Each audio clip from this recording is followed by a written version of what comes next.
कहानी नीरू की है। पंजाब की नीरू की शादी दिल्ली के राहुल से होती है। दिल्ली कितना बड़ा शहर है ना, लेकिन आप लोगों का घर तो बहुत छोटा है। हमारे पंजाब में तो ये बड़े बड़े घर होते हैं कि मजा ही आ जाता है। कोई बात नहीं नीरू, मैं भी तुम्हारे लिए बहुत बड़ा मकान बनाऊंगा बहुत जल्दी। नीरू के पिता जहाँ पंजाब के जाने माने व्यापारी थे, वहीं उसका पति राहुल दिल्ली में एक सिंपल नौकरी करता था। माँ, यहाँ तो घी मक्खन इतना महंगा है कि क्या बताऊँ। मैं तो तरस ही जाती हूँ घी खाने के लिए। नीरू की माँ को ये सुनकर बहुत दुख होता है। मेरी बेटी को घी नसीब नहीं हो रहा है और ये बहू यहाँ बैठकर घी में शक्कर डाल रही है। देख वनिता, मैं साफ कह रही हूँ, इस घर में जितना घी आएगा उतना ही मेरी बेटी के घर दिल्ली भी जाएगा। अरे ये क्या बात होती है माँ जी? बेटी का उतना ही करो जो अच्छा लगे। अब क्या मायके से घी और मक्खन तक की सप्लाई करोगी आप? हाँ, मेरी बेटी किसी चीज को तरसे मुझसे बर्दाश्त नहीं होता। अब क्या था, नीरू के मायके में 2 किलो घी आता तो 2 किलो दिल्ली जाता नीरू के पास। एक दिन, माँ बड़ी गर्मी पड़ती है दिल्ली में। इस घर में तो एक ही एसी है और वो भी ड्राइंग रूम में। सारा परिवार एक ही कमरे में सोता है। बेटा, वो तो हर घर की कहानी है। यहाँ भी एक ही एसी है। अरे बिल इतना आता है कि क्या बोलूं। तभी वहाँ राकेश आ जाता है। माँ, थोड़ी देर में यहाँ कुछ प्लम्बर आएंगे मेरे कमरे में एसी लगाने। जरा ध्यान से लगवा देना ना माँ। ओए, ऐसे कैसे तेरे कमरे में एसी लगेगा? हाँ राकेश, एक बार बात तो कर लेता। अरे पापा, वो वनिता को गर्मी में नींद नहीं आती। ड्राइंग रूम में सबके साथ सोने में वो अनकंफर्टेबल है, इसलिए। अरे पूरे परिवार के साथ वहाँ तेरी बहन नीरू भी तो सोती है। वो नहीं हो रही क्या अनकंफर्टेबल? समझ रहा है ना? अगर एसी लगेगा तो एक दिल्ली में तेरी बहन के कमरे में भी लगेगा, तभी तू लगा सकेगा। राकेश वनिता को सारी बात बताता है। वनिता करती भी क्या, मन मार कर बैठ जाती है। माँ, ये लोग ठीक नहीं है, क्या करूँ मैं? अरे बेटी, यहाँ आ जा, तू यहाँ आकर रह ले। अरे छोड़ दे ऐसे पति को। कैसे छोड़ दूँ माँ? समाज क्या कहेगा, लोग क्या कहेंगे? वैसे भी मेरा एक बेटा है मयंक। अरे हटा बेटा, तेरी उम्र ही क्या है?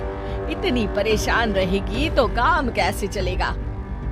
खैर, बात आई गई हो जाती है। माँ को लगता है कि नीरू ठीक है, तो वहीं नीरू के मन में एक ही लाइन चल रही होती है, यहाँ आजा।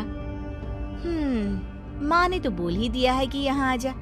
बस मयंक थोड़ा सा बड़ा हो जाए, इन गरीबों को छोड़कर मैं वापस माँ के पास ही चली जाऊंगी। वो इसी सोच में बाजार में चल रही थी कि मैम, आपका दुपट्टा जमीन को छू रहा है। नीरू जैसे ही उस लड़की की तरफ देखती है, देखती ही रह जाती है। हाय रे, कितना सुंदर लड़का है ये। अब क्या हुआ? मैंने कहा आपका दुपट्टा। तो खुद ही उठाकर दे दो ना। लड़का समझ जाता है कि नीरू उस पर फिदा हो चुकी है। वो उससे उसका नंबर लेकर चला जाता है।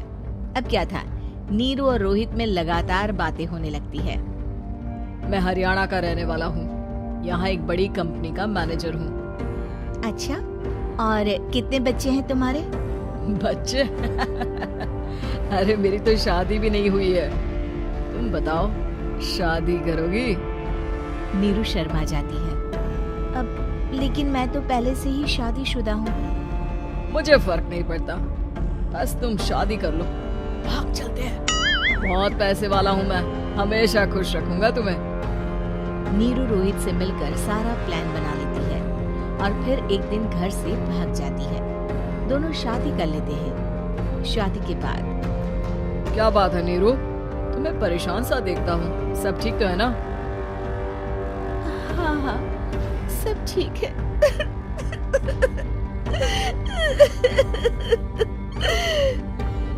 ये कहते कहते ही वो रोने लगती है। अरे क्या हो गया, रो क्यों रही हो? मैंने तुमसे एक बात छुपाई है। और वही बात अब मुझे परेशान कर रही है। रोहित, मेरा एक बेटा भी है, उसका नाम मयंक है। क्या बात कर रही हो? ये तुमने मुझे पहले क्यों नहीं बताया? देखो नीरू, मेरी माँ को मैंने ये नहीं बताया है कि तुम शादीशुदा हो। बच्चा मैं मैनेज नहीं कर पाऊंगा। नीरू को समझ में नहीं आता कि वो क्या करे। तुम उस बच्चे को अपनी माँ को क्यों नहीं दे देती? नीरू चुपके से माँ को फोन करती है। माँ, क्या मयंक को तुम रख सकती हो? बेटा, मैं राकेश के साथ बात करती हूँ। आखिर घर का बेटा वही है, जो वो बोलेगा। वैसे भी बेटा, तूने जो किया है ना, उसके बाद से पूरा घर तेरी बुराई कर रहा है। मैं भी अब किसी से तेरे लिए लड़ नहीं सकती। राकेश बेटा, नीरू ने तो जो किया बहुत ही बुरा किया, लेकिन मैं सोच रही थी कि क्यों ना मयंक को हम यहाँ ले आए। तभी वनीता बोल पड़ती है। वाह जी, ऐसे कैसे यहाँ ले आए? यहाँ क्या भंडारा भरा है? और जिस बच्चे की माँ ने नहीं सोचा, उसके लिए हम क्यों सोचे? नीरू को एक बार तो अपने बच्चे के बारे में सोचना चाहिए था ना।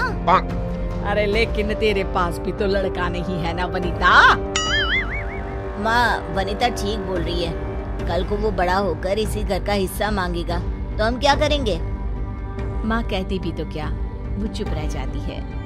वहीं नीरू का पहला पति कहता है। माँ, अगर आज भी वो वापस आ जाए तो मैं उसे माफ कर दूंगा।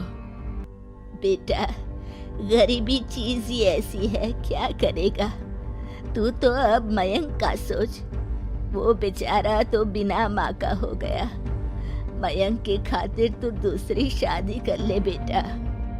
लोगों के लाख समझाने के बाद नीरू के पहले पति की शादी रिद्धि से हो जाती है, जिसके पहले पति से 2 बच्चे होते हैं। देखो जी, मैंने शादी सिर्फ बच्चे के खातिर की है। मैंने भी शादी सिर्फ बच्चों के खातिर की है। वहीं नीरू के दूसरे पति के मन में ये बात घर कर जाती है कि नीरू एक मासूम बच्चे को उसके खातिर छोड़ कर आई है। अब देखो नीरू, मुझे लगता है कि जो औरत अपनी कोख का बच्चा छोड़ सकती है, वो तो कुछ भी कर सकती है। कल को तुम्हें मुझसे अच्छा कोई मिल गया तो तुम तो मुझे भी बाय बाय कर दोगी ना। नीरू को अब उसका दूसरा पति ताने देना शुरू कर देता है। तंग आकर नीरू उसके यहाँ से भागकर अपने पहले पति के पास चली जाती है, लेकिन ससुराल में क्या लेने आई है नीरू, मयंक को? नहीं नहीं सासू माँ, मुझसे गलती हो गई, मुझे माफ कर दीजिए। नीरू, अब वक्त खत्म हो गया है, मेरी शादी हो चुकी है। तो छोड़ दो ना उसे, हमारा बच्चा है। मैं आपको अपनी माँ नहीं मानता। मेरी नहीं मान तो बात अच्छी है। नीरू मयंक की बात सुनकर समझ जाती है कि उसके पास अब ना आसमान रहा ना ही जमीन।